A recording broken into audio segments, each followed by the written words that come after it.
I am so sorry, folks. My stupid microphone. I did this again. I keep doing this. This is my shtick. You're exactly right, Kevin. I'm an idiot. I apologize for that. I'm going to start over. So that's what we're going to do. We're going to start it over. We're going to start this period over. Start the practice over. Here we go. Denver Nuggets had a presser today where they introduced co-executive vice presidents. Executive vice president of basketball operations, which has been Tenzer. Ben is an internal promotion. He's been with the team. He worked underneath both Tim Connolly and Calvin Booth. So he's got experience with both of the Nuggets' previous front offices.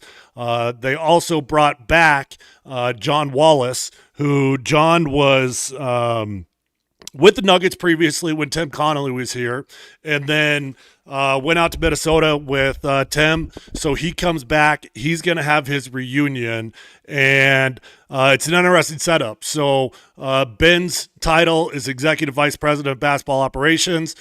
John Wallace's title is Executive Vice President of Player Personnel. How does that work out? Well, it feels like it's a dual-headed GM monster. It feels like you've got two cooks in the kitchen, which is the biggest question, the biggest takeaway of the day that most people wanted to ask Josh about. Josh Kroenke was kind enough to jump on our show, Polumbus, Hastings, and DMAC. DMAC wasn't there today. Rob Trigilio is filling in. If you missed that, both Josh Kroenke, Ben Tenzer, and John Wallace all jumped on the show today, and you can catch that on the Altitude Sports Radio podcast if you'd like to go catch it. Definitely some interesting takeaways. I will admit that I went into it a little bit reserved in my enthusiasm, as I don't know how the old offensive coordinator things are going to go. Right. I've actually never been in a situation where I had co-offensive coordinators, but every time I've seen it, it turned out to be a disaster. And if I'm being honest, on paper, that's what it looks like here with the Denver Nuggets. It looks like they've got dual GMs. I do think they're going to have very specific roles. And Ben Tenzer's role feels like it's going to be more as the cap guy, as the money guy, as the big picture guy. It feels like John Wallace is going to be more of the basketball evaluation guy, but they are going to have equal voices in this thing. I had Josh Kroenke on the show, like I mentioned, and I asked Josh about that. I said, listen, this is an unorthodox approach to it. You've chosen to go with dual executive vice presidents. Why did you choose that route? And basically his response was along the lines of, well, we've never been afraid to do unorthodox things, and we've never been afraid to think outside the box. We're thinking outside the box. We like the cohesion of these two guys. I did ask Josh, I said, okay, I don't want to be annoying here, but who's got the final say? And, well, at the end of the day, Josh Kroenke and Stan Kroenke have got the final say. So let's not get it twisted. The owners have got the final say always in every scenario. But Josh did say, hey, listen, I'm not going to be around day to day with the Denver Nuggets. That's not what my role with this team is. Josh is going to be around more often in the early goings with the Nuggets while they're in this transition period. But once they get them transitioned, he'll phase himself back out. And he said, we're going to trust these guys to do their job. You know, if there's something that needs to come to our desk, they'll bring it to our desk. When I say our, I mean Josh and Stan Kroenke. But these two guys, John Wallace and Ben Tenzer, they're going to get in a room, and they're going to get a unified front. They're going to get an opinion that they're going to be on the same page about. I don't know, man. I'm not against it. I'm definitely not. And I thought both the guys came across pretty well. I thought John in particular came across really, really well. We had him on the show, and you know, they were very careful to not step on each other's toes. They're in the early phases of this thing as they're trying to work it all out. I think that it's going to be fine. I do. Because I think when it's all said and done, and Scott was really harping on this today, so I'll give Scott Hastings the credit for this take. But he was really harping on the fact that he thinks, in his opinion, Ben Tenzer is just the big picture guy. He's the money guy. He's the salary cap guy. John Wallace is the player personnel guy. He's the player evaluation guy. And he's going to be more of the basketball operations guy, even though that's really Ben Tenzer's title. So, look, they do have different titles. Titles would tell you that they've got specific roles, but Josh certainly made it feel like they are each going to have an equal voice in the room, and it's up to them to get on the same page. My theory on this is that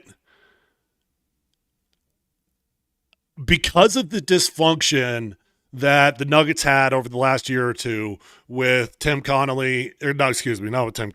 Calvin Booth and Michael Malone. You had two guys, you had a GM and you had a head coach that didn't speak to each other. It was toxic. It was really, really toxic. And it almost feels to me, and I might be way off base here, just my opinion. It almost feels to me as if Josh Kroenke is saying, you know what?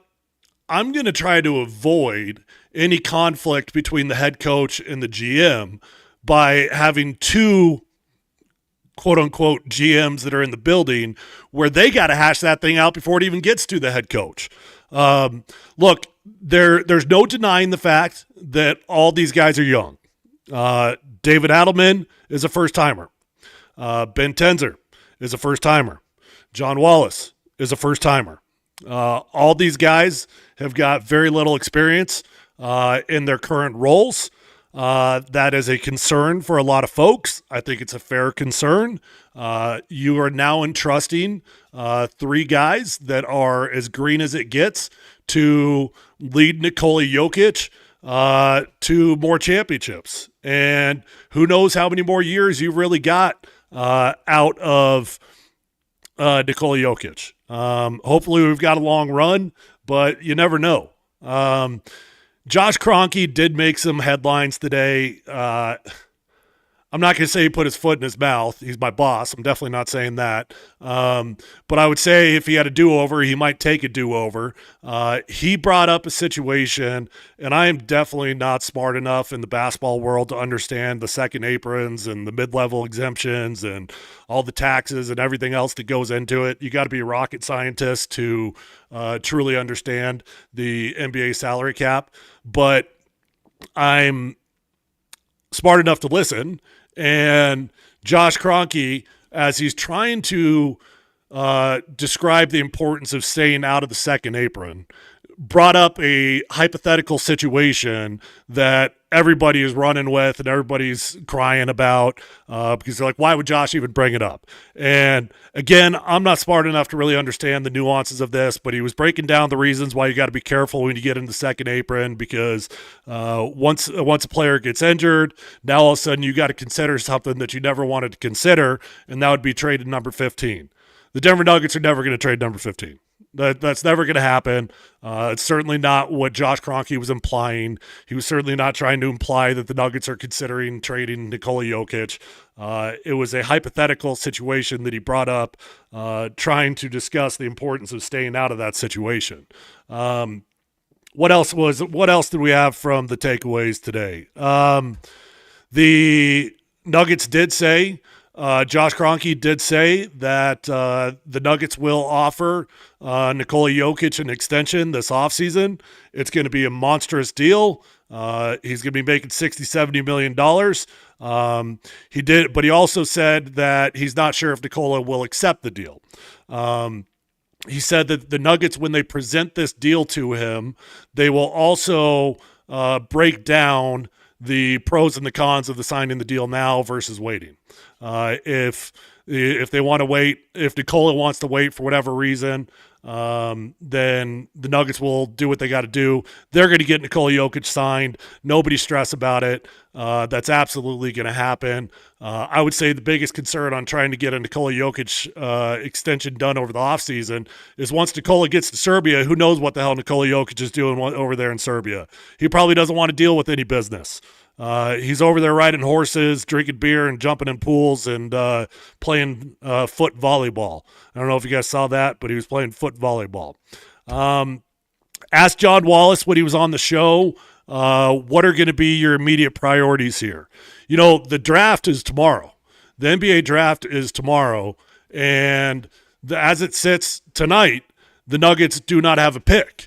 They don't have any pick in the draft, first round or second round. So I asked Josh Kroenke if they're going to try to get back into the draft, and he said they've got a game plan.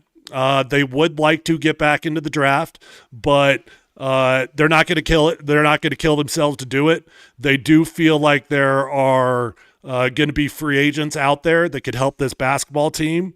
And if they walk away without a draft pick, that's why they're relying on these new guys and Ben Tenzer and John Wallace to do their job and find them some undrafted players that can help the Nuggets.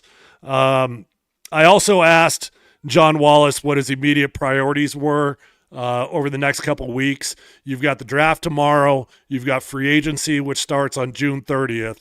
And he said that he'd like to find some more shooting and he'd like to get another defensive player. So what does that look like? I don't know. I don't know what that looks like. All these guys harped on the core four. Josh Kroenke harped on the core four. John Wallace harped on the core four. Ben Tenzer harped on the core four. The core four, Nikola Jokic, Jamal Murray, Aaron Gordon, and Michael Porter Jr. Christian Braun was not mentioned in that, but they also went out of their way to make it clear that Christian Braun is considered part of the core of this basketball team. Why do I bring that up? Because I would not expect any major changes. I did ask John Wallace, I did ask him, is your plan to move forward with this core four, or are you open to a bold move of trading one of those guys? And his response was that the plan is to move forward. They're moving forward with core four. So feels to me like get ready for the Nuggets to run it back.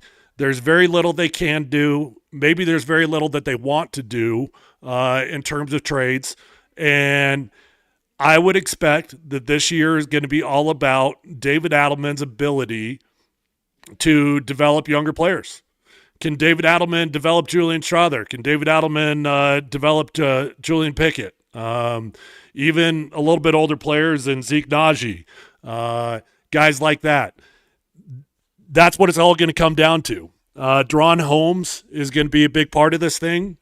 And they said that they're not going to rush him back from injury, but that he's going to be a part of it.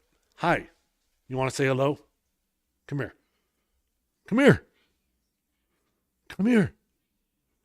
Who cares? Who cares if your hair is bad? The people want to see you. They're asking. Caroline can come too. We got a sleepover with the cousin going on here. Come on. Come on. Say hi to Kenzie. This is my youngest. This is my baby girl. That's my baby girl. Come here, Caroline. Come on. This is Caroline. This is Caroline, our cousin. These two are besties. What'd you guys think about the Nuggets presser today? What's that? I didn't watch it. You didn't watch Nuggets presser? No. No? Do you think David Adelman's going to do a good job? The new head coach of the Nuggets? No. Oh, no. No? No. Why don't you think he's going to do a good job? I like the old coach. Oh, you like Michael Malone. Yeah, I like Michael Malone. I like Michael Malone too. Yeah, but we got to trust, right? Why did they fire him, bro? Why did they fire him? Well, it was time, bro. Yeah. Okay, how was your scooter rides? Tiring. Okay. She had to go on the bike, and she was like so tired. She couldn't walk up the hill. She was like walking her bike the entire way. All right, final thoughts here before I kick you out. Any final thoughts on that? What do the Nuggets need? You're a big basketball fan. What do the Nuggets need? I need a coach. They just got a new coach. No, you don't know. He won a playoff. He won a series in the playoffs. She's probably mean. No, he's not mean. He's actually really nice. Really You met nice. him? I have. What? Yeah. Okay, Scram. Be gone. I said be gone. Go. Go away. Make me. Shoo. Make Shoo. me. Shoo. Make me. I'm doing business here. I'm doing a podcast. All right, that's my daughter. That's my favorite cousin, Caroline. Don says hello, kiddos. We getting the real on Adelman. They liked your take on David Adelman. Okay, what else before I get out of here? Joshua's a little bit defensive about. Hey, quiet. Joshua's a little bit defensive about somebody asked him about the abnormal front office structure. He didn't like that word. He said unorthodox is a better word for it. So he knows. He was asked about it many, many times. It's the biggest concern from just about everybody. And time will only tell. The Denver Nuggets future is now entrusted to 3 guys that are green on their job. But I do like them all. I think they're all very talented at what they do. And I'm here with very cautious optimism. I'm not expecting the Nuggets to have a draft pick tomorrow night. If they were going to get a deal done, it probably would have happened today. If they get a deal done, it's probably to move back into the second round, trading away some future stuff. I'm not sure. But I would not expect a first-round pick tomorrow night. That's it. I'll sign off for the night. I'm sorry, Safeway. I'm sorry. I got to thank my title sponsor, Safeway. I've been with Safeway for a very long time. Safeway's been absolutely tremendous to me, and they're also a tremendous grocery store. When you shop at Safeway, you're supporting local businesses. So know that when you go to Safeway, they do their absolute best to source from local farms, whether that's whether that's Oloth corn and Rocky Ford melons to Palisade peaches. When you shop at Safeway, you're supporting local. Safeway's got an incredible app. If you don't have it, download it today. They make it super easy. When I get on that app, they save my orders of the previous week. I add 3 or 4 items. It literally takes me 5 minutes. Before I blink my eye, that food is on my doorstep. So shout out to Safeway. Appreciate you guys. Appreciate all you guys that watch. If you've not subscribed to Mount Polumbus Speaks, please hit that link in my bio on X and go on over to YouTube and hit subscribe. That's where all my content lives, and you'd be doing me a solid as I try to grow that channel. So know that I'd be very grateful if you could do that for me. All right, love